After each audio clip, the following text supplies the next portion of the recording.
O nome Saulo significa o grande. O nome Paulo significa o pequeno. Ao fazer esse filme, aprendi a mudar uma pequena e minúscula letra, para que possamos nos tornar grandes aos olhos de Deus. Mas isso exige que sejamos pequenos. Se quisermos ser grandes. Esse é o caminho dos santos. Esse é o caminho do sagrado. E é assim que Saulo se tornou São Paulo. O chamado vem quando menos esperamos. Eu me lembro do meu chamado vividamente. Eu tive a seguinte experiência. Aos 19 anos, eu estava num cinema na minha cidade em Mount Vernon, Washington. O filme acabou e lá na escuridão, com a minha única companheira, minha bola de basquete, na poltrona ao lado, eu tive uma sensação no coração. Me fez pensar que eu deveria ser um ator. Que foi para isso que Deus me criou. Que era isso que Ele queria de mim. Sim. Minha sensibilidade racional interferiu. Eu não sabia nada sobre atuar, sem agente, sem empresário. Eu não consigo decorar os textos. Ainda assim, uma inspiração veio. Eu tinha um chamado. Mais à frente, na primavera de 2000, me foi oferecido o papel de Edmund Dantes no Conde de Monte Cristo. Foi uma nova adaptação do clássico Dumas. Um período muito estressante.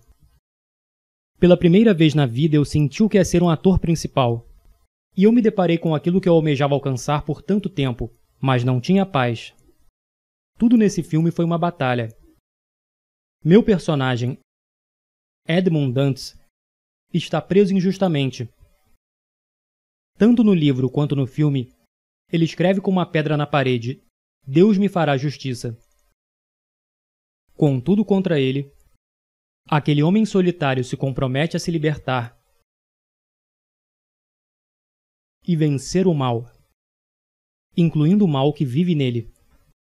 Há uma cena maravilhosa entre Edmund e outro prisioneiro, um sacerdote, interpretado pelo grande Richard Harris. Numa profunda depressão, em um momento de total desespero, quando o sacerdote está no chão à beira da morte, ele se dirige a Edmund e diz sua lição final: Não cometa um crime pelo qual você está sendo condenado. Lembre-se do que Deus diz: a vingança é minha. Eu olhei para baixo e disse: Mas eu não acredito em Deus. E ele diz para mim: Isso não importa, Edmund. Ele acredita em você. Ele acredita. Deus ama cada um de nós pessoalmente. E Ele está lá para nós. Mesmo em nossos momentos de maior desespero. Depois de gravar Monte Cristo, inexplicavelmente eu recebo uma ligação de Mel Gibson. Meu agente não ligou, meu empresário não ligou. E eu não conhecia Mel Gibson. E eu não estava tentando conseguir esse papel, porque ninguém sabia que ele tinha um projeto em andamento. Mel Gibson. Ele quer que eu faça o papel de Jesus Cristo. Ele quer o cara com as iniciais de JC, que a propósito tinha 33 anos, para interpretar Jesus Cristo. Isso é uma coincidência? Eu não acho que seja. A sua vida é uma coincidência? Ou seria uma oportunidade? Talvez alguns de vocês estejam deprimidos agora, ou confusos, incertos sobre o futuro, feridos. Mas não é o momento de desistir, nem de se dar por vencido. Quando eu estava lá em cima na cruz do Calvário, aprendi que em seu sofrimento estava a nossa redenção. Lembre-se que o servo não é maior que o mestre. Cada um de nós deve carregar nossa própria cruz. Existe um preço pela nossa fé, pelas nossas liberdades. Eu fui literalmente açoitado, chicoteado, crucificado, atingido por um raio. Sim, cirurgia de coração aberto. É o que acontece depois de 5 meses e meio de hipotermia. Um dia, durante as filmagens, meu braço estava preso numa viga pesada. Então alguém me puxou para outra direção. Meus músculos torceram e meu ombro foi deslocado.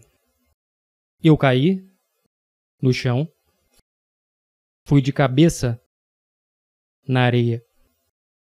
E essa cena permaneceu no filme. Mais adiante no filme, o próprio Jesus experimenta o deslocamento de seu ombro. Bem, agora eu sei como isso é sentido. Todos os dias eu tive que levantar essa madeira. Foi como uma penitência. Meu ombro estava rasgando, ficando em carne viva. E hora após hora, ficava cada vez mais pesado.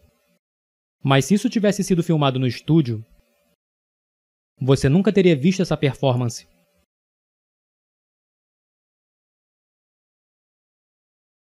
Esse sofrimento fez a minha performance. Assim como o sofrimento faz as nossas vidas.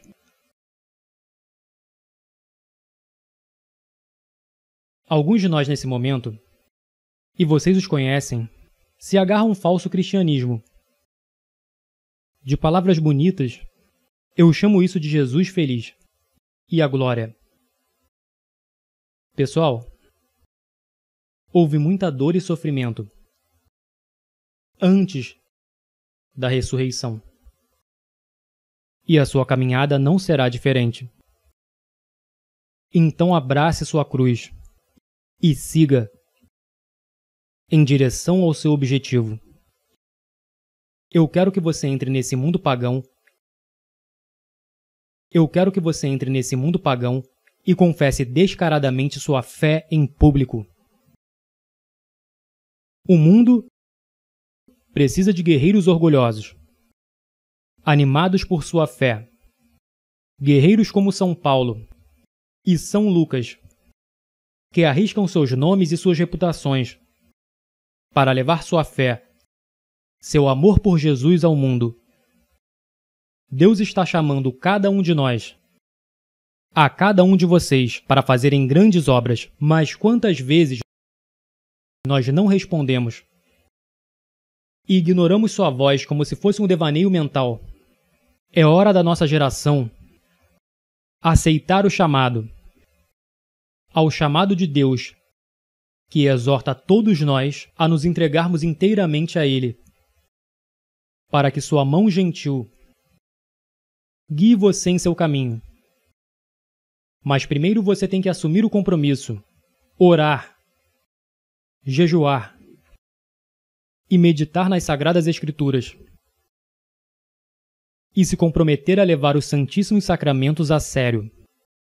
Porque vivemos em uma cultura agora que está em declínio.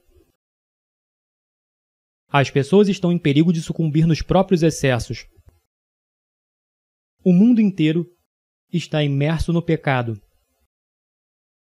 Mas no silêncio do nosso coração, Deus está nos chamando. Está chamando a cada um de nós para nos entregarmos inteiramente a Ele. E quantas vezes o ignoramos?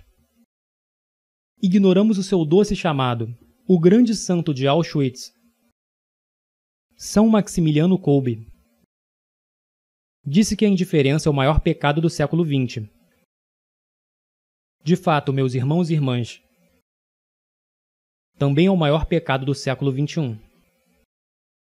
Temos que nos livrar dessa indiferença, dessa tolerância destrutiva para com o mal. Somente nossa fé e a sabedoria de Cristo podem nos salvar. Mas isso requer guerreiros prontos para arriscarem suas reputações, seus nomes e até suas próprias vidas, para permanecermos na verdade. Coloque-se à parte dessa geração corrompida.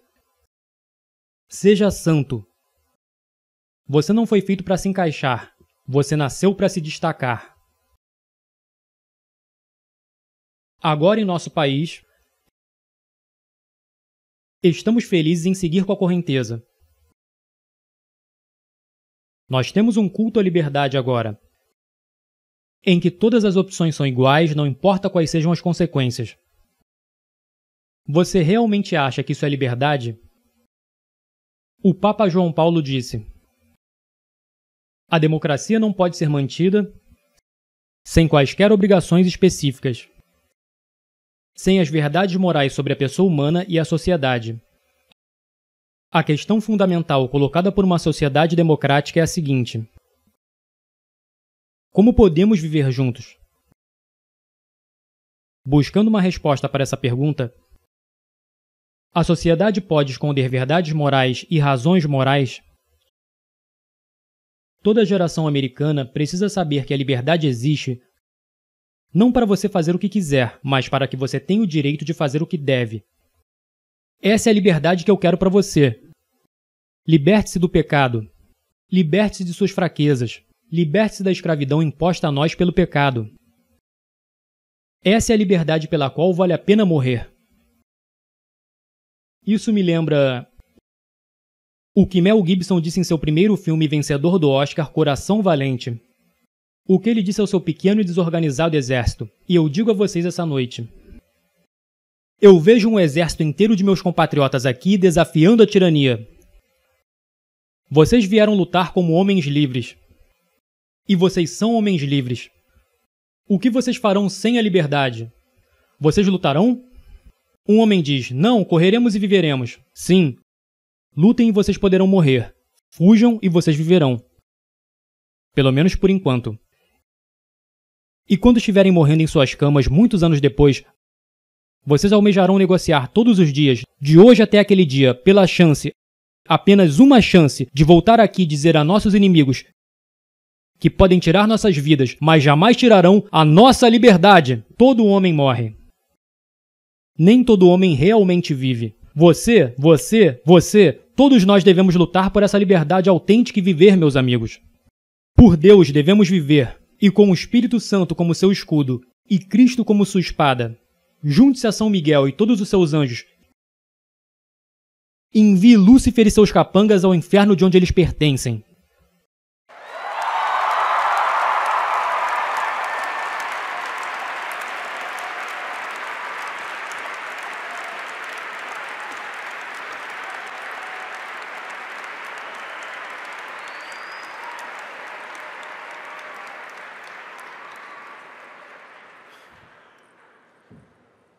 Saulo significa o grande.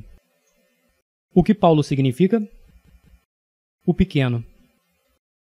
Então, se quisermos ser grandes aos olhos de Deus, o que precisamos ser? Pequenos? Quero dizer, o que precisamos ser? Desculpe. Pequeno. Que Deus ame e proteja todos vocês e os guie por todos os dias de suas vidas. Eu não posso te ver agora, mas mal posso esperar para te ver no céu. Amo vocês, que Deus abençoe. Lute firme.